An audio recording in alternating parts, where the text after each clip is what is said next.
Hello friends, आज आप फिर से देख पा रहे हैं कि आपके सामने एक नया वीडियो बनकर तैयार है। इसमें आप सीख पा रहे हैं is am are was were. जैसा कि आप टॉप पर देख पा रहे हो कि is am are was were, और साथ ही साथ special use of these those and they का। साथ ही साथ पीछे वाला आप यहाँ पर ये भी चीज देखो कि पार्ट 2 लिखा है। पार्ट 1 में एक वीडियो दिया था, वहां कुछ चीज बाकी रह गया था पढ़ाना, क्योंकि उसमें क्या था कि वीडियो लंबा हो जाता, तो उसको पार्ट 2 में डाल दिया गया है। यहाँ आप देखें इसको। साथ ही साथ हम सीखेंगे इसका दीज का, दोज का और दे का क्या, आखिर तीनों में क्या स्पेशल है, जरा इसको जानने का प्रयास करेंगे हम। तो स्टार्ट करते हैं आज का वीडियो। देखिए यहाँ ये आप देख पा रहे हो कि वी बोथ, हम दोनों, बोथ ऑफ अस, हम दोनों, ऑल ऑफ अस, हम सभी, यानी वी के ही इक्वल है ये। You both, both of you, all of you, they both, both of them, all of them. इस सब का हिंदी आपको पिछले वीडियो में बता दिया गया था। यहाँ आप देख रहे हैं कि ये प्रेजेंट यूज है हैं और थे, यही चीज सब में है। बोथ ऑफ अस, हम दोनों हैं, बोथ ऑफ अस, हम दोनों थे, हैं यहाँ पर। ऑल ऑफ अस, हम सभी हैं, ऑल ऑफ अस, हम सभी थे। आप देखिए इससे वाक्य बनाते हैं, सेंटेंस बनाते हैं। जैसे मान लीजिए हम दोनों तैयार हैं, वी बोथ आर रेडी। इसको आप ऐसे भी लिख सकते हैं, both of us are ready. यहां देखो आप, यू बोथ, तुम दोनों खुश हो, तो यू बोथ आप लगा दो, तुम दोनों। आर हैप्पी, फिर आप ऐसे बना दो, यू बोथ को आप बोथ ऑफ यू बना लो। देखो both of you are happy. इस तरीके से वे दोनों, दे बोथ, वे दोनों, बोथ ऑफ देम, वे सभी, all of them, all of you, आप सभी, आप सभी उपस्थित थे, आप सभी उपस्थित थे। तो देख लीजिए, all of you were present, all of you were present. चूंकि हम यहां कर रहे हैं ऑल ऑफ यू लगाते हैं या यू ऑल लगाते हैं, यू ऑल भी आपको बताया गया था, आप लगा सकते हैं। यू ऑल हो, यहाँ ऑल ऑफ अस, अगर आप यहां पर आप करते हैं हम सभी भूखे हैं, कोई दिक्कत नहीं है। आप वी से भी लगा सकते हैं, वी ऑल से भी लगा सकते हैं, ऑल ऑफ अस से भी लगा सकते हैं। तो आप देख लो, all of us are hungry, all of us, फिर वी ऑल लगा देंगे। ये आपका हो गया। ये है तो आर लगाओ आप, अगर थे तो वर लगाओ आप। ये आपका कंप्लीट हो गया। यहां से आप यूज करते रहो, जब भी आपको जरूरत पड़ी। दोनों के लिए हम दोनों, तो both of us, we both का यूज करेंगे आप। तुम दोनों, आप दोनों, तो you both, both of you का यूज करेंगे। हैं तो आर, थे तो वर। इसका प्रैक्टिकल में ले आइए। कोशिश कीजिए कि जो आप लिख रहे हैं, जो आप सीख रहे हैं, इसको धीरे धीरे धीरे धीरे बोलना शुरू कर दीजिए। बोलना शुरू करेंगे, आप आदत आपकी बन जाएगी बोलने की। आपके अभ्यास जो है, आपका अभ्यास क्लियर हो जाएगा, आप बोलना शुरू कर देंगे। यहाँ आप देखो अनकाउंटेबल नाउन, ये भी पिछले वीडियो में नहीं हुआ था, छोटा वीडियो बनाने के कारण। तो यहाँ अनकाउंटेबल नाउन आप देख रहे हैं कि अब एक बड़ा समस्या है ये द को लेकर के। कई बार क्या होता है, स्टूडेंट ये समझ नहीं पा रहे हैं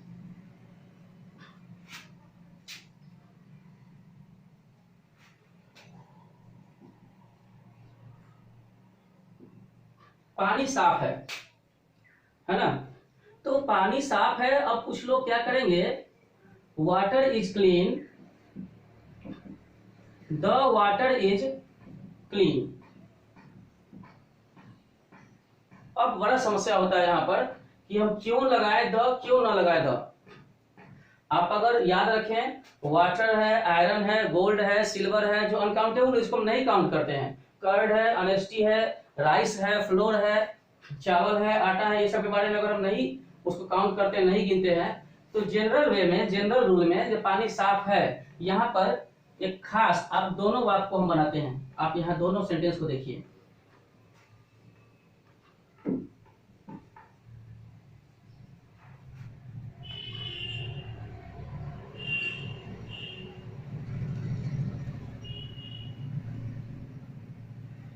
पानी उपयोगी होता है, आप देखिएगा।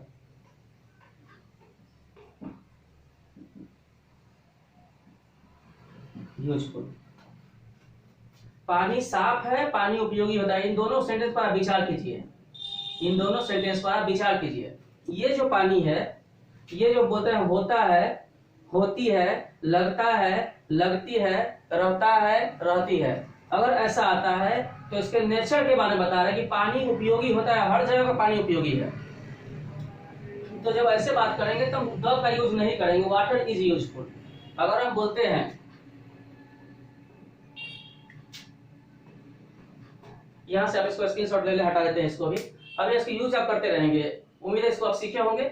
आप इसका स्क्रीनशॉट ले लीजिए। ओके,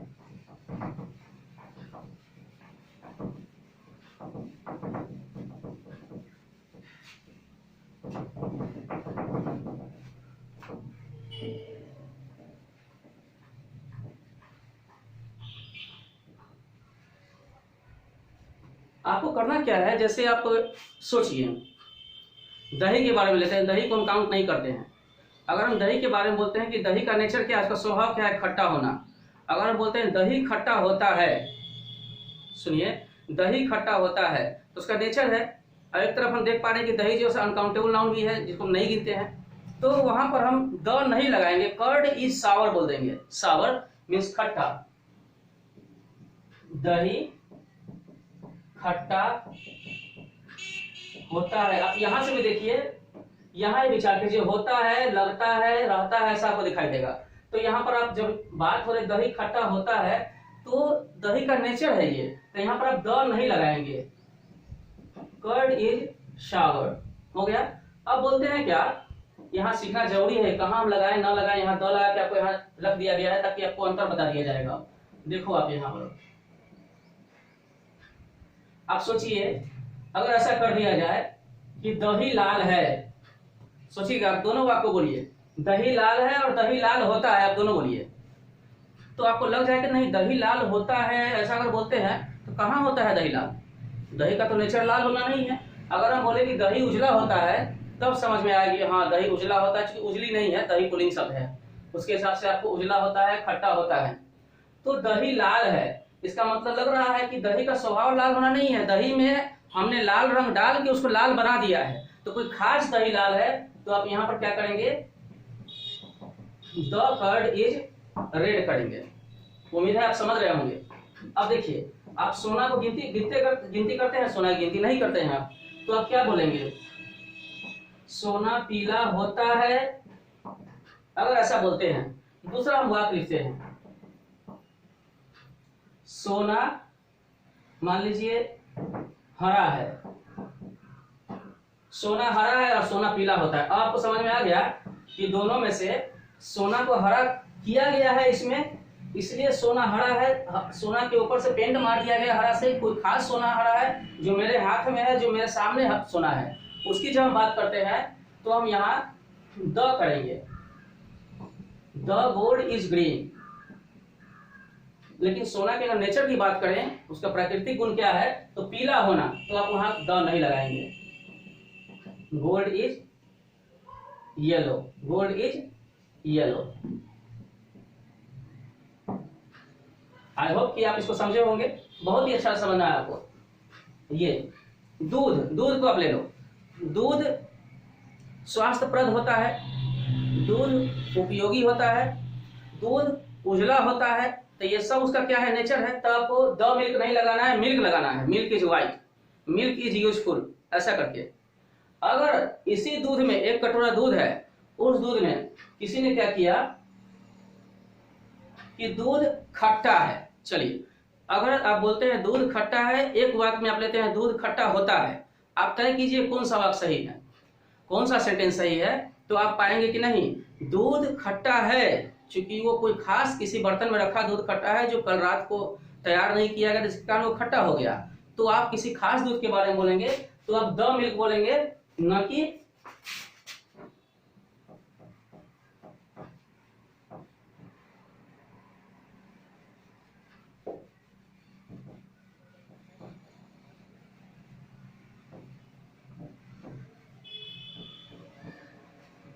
आप देखो, आप यहां देखो, अगर ऐसा बोला जाए कि दूध उजला होता है, दूध उजला होता है, तो ये तो दूध का नेचर है।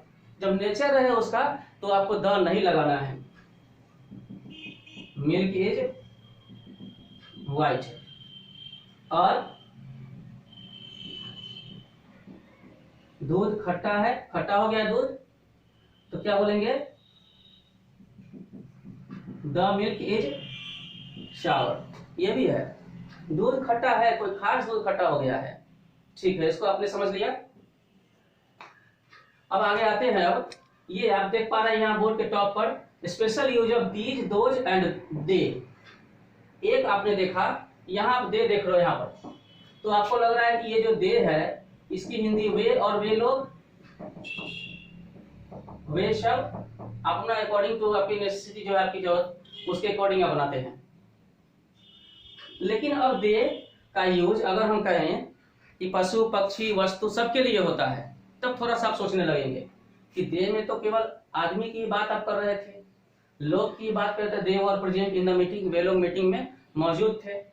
लेकिन अब हम बात करें कि इस पेंसिल की, मार्कर की बात कर लें, चेयर की बात कर लें, कुर्सी की, कुर्सी टेबल है ना, हॉर्स काउ पशु पक्षी में भी ले लें, बर्ड्स को ले लें, तो फिर आप कहेंगे फिर वो कैसे होगा।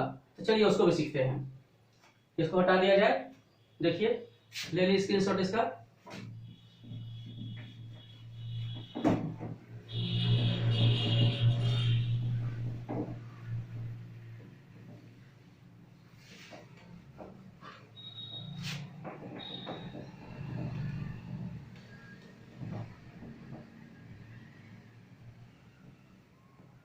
चलिए यहां देखिए आप, अगर देखिए ये दीज और दोज से पहले थोड़ा सा देख लीजिए, दीज आर,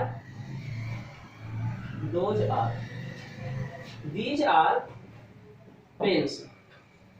मान लीजिए आपके सामने, चूंकि दीज और दोज का पिछली वीडियो में आपने सीखा कि दीज एक से ज्यादा काउंटेबल थिंग्स के लिए, काउंटेबल नाउन्स के लिए जो कि नजदीक में हो, और दोज जो दूर सामने दिखा रहे हैं। कई सारी कुर्सियां हैं, कई सारे पेड़, कितने पेड़ हैं वहां पर, एक से ज्यादा पेड़ हैं, कुत्ते हैं एक से ज्यादा है, बिल्लियां एक से ज्यादा है।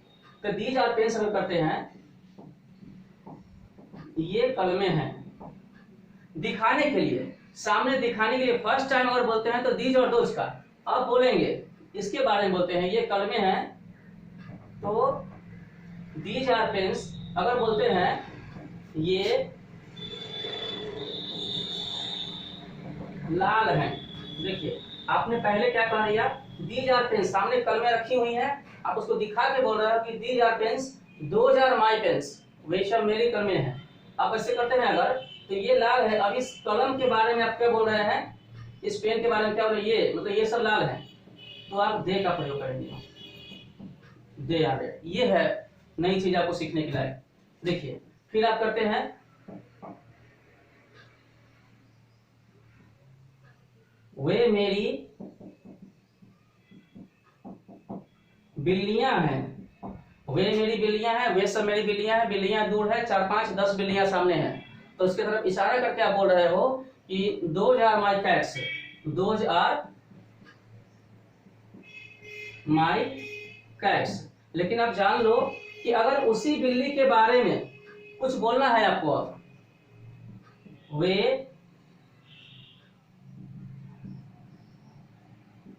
वे काली हैं, बिल्लियां काली हैं, तो आपको दे लगाना है, ना कि दोज लगाना है। अब देख लो, आप इसी बिल्ली की खासियत के बारे में बोल रहे हो, है ना, तो आप क्या, वे भूरी हैं, वे काली हैं, दे आर ब्लैक। आप समझ गए, यही है दीज और दोज का चक्कर है। सोच लीजिए सामने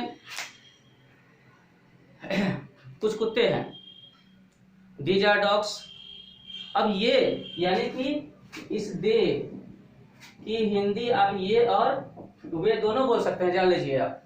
चूंकि दीज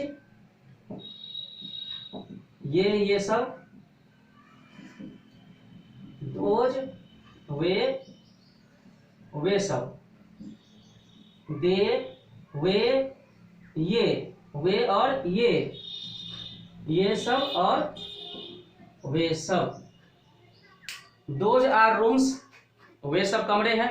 दोज आर रूम्स सामने है, 3-4 कमरों की तरफ आप इशारा कर रहे हैं। दोज आर रूम्स, वे सब कमरे हैं। अब बात चलेगा उस कमरों के बारे में, आपको बात बोलना है कि वे कैसे हैं। अब वे साफ हैं, वे गंदे हैं, है ना, वे अच्छे हैं, वे बड़े हैं, सब में आपको दे लगाना है। वहां ऐसा नहीं कर दीजिए कि those are clean, those are dirty, है ना, those are big, those are small, सब गलत है। सब में जो आपको दे लगाना पड़ेगा, सब में दे। तो फर्स्ट टाइम आप किसी की तरफ इशारा करते, संकेत करते हुए बोलते हैं दीज, नजदीक में है तो दीज, दूर में है तो दोज, और उसके बारे में कुछ बोलने आते हैं तो दे बोलना पड़ेगा। आई होप कि आपको इसका कंसेप्ट समझ में आया होगा। फिर आप थोड़ा सा और बैक में चलिए, यहाँ पर ये आपको सिखा दिया गया अनकाउंटेबल नाउन। अनकाउंटेबल नाउन में आप देख पा रहे हैं कि ये जो वस्तु को हम नहीं गिनते हैं, उसके लिए जब किसी नेचुरल की या उससे नेचुरल बात करेंगे, नेचुरल फैक्ट के बारे में बात करेंगे हम, तो वहां द नहीं लगाना पड़ेगा आपको। मान लीजिए ऑनेस्टी, मान लीजिए ऑनेस्टी, ऑनेस्टी मीन्स ईमानदारी। इसको आप स्क्रीनशॉट ले लीजिए। चलिए मैं इसे हटा रहा हूँ। चलिए थोड़ा सा फिर से 1-2 मिनट और आपको कंसेप्ट आपका क्लियर कर दिया जाए। ये वीडियो आपको कैसी लगी, आप कंसेप्ट अपना, आपका कंसेप्ट कैसा मिला इस वीडियो से, आप जरूर बताएंगे। चलिए आगे देखिए, आपको बताया गया कि अनकाउंटेबल नाउन के पहले जब उसके नेचर यानी फैक्ट के बारे में बात करेंगे तो हम द नहीं लगाएंगे। जब किसी खास अनकाउंटेबल नाउन के बारे में बात करेंगे तो हम द लगाएंगे। आपने देखा होगा honesty is the best policy, honesty is the best policy. ईमानदारी सबसे अच्छी नीति है, ईमानदारी सबसे अच्छी नीति है। ह्यूमन को दिया होगा, मनुष्य में ये सबसे अच्छी नीति में कहा गया है ईमानदारी। तो क्या आप ये ऑनेस्टी को भी तो नहीं काउंट करते हैं ना? अनकाउंटेबल है, क्योंकि अनकाउंटेबल मटेरियल और एब्स्ट्रैक्ट नाउन मिलकर बनता है, तो आप जानते हैं। फिर हम नाउन्स क्लास में सीखेंगे उसको भी। ऑनेस्टी को हम नहीं गिनते हैं, तो ये honesty is the best policy. तो ये सब जगह की बात है, किसी खास के बारे में बातचीत नहीं हो रही है, तो आपने यहाँ द नहीं लगाया। आप अगर the honesty is the best policy लगा दोगे तो गलत होगा। आप कहीं नहीं देखोगे कि ऐसा लगा हुआ मिलेगा the honesty is the best policy, कहीं नहीं होता है। लेकिन अब आपको मन कर रहा है द लगाने का, अब आपको मन कर रहा है द लगाने का, तो आप लगा दीजिए। मन कर रहा है तो लगाइए, मन कर रहा है अगर कि हमको लगाना है द, तो आप लगा दीजिए, लेकिन आप उसका शर्त है। चलिए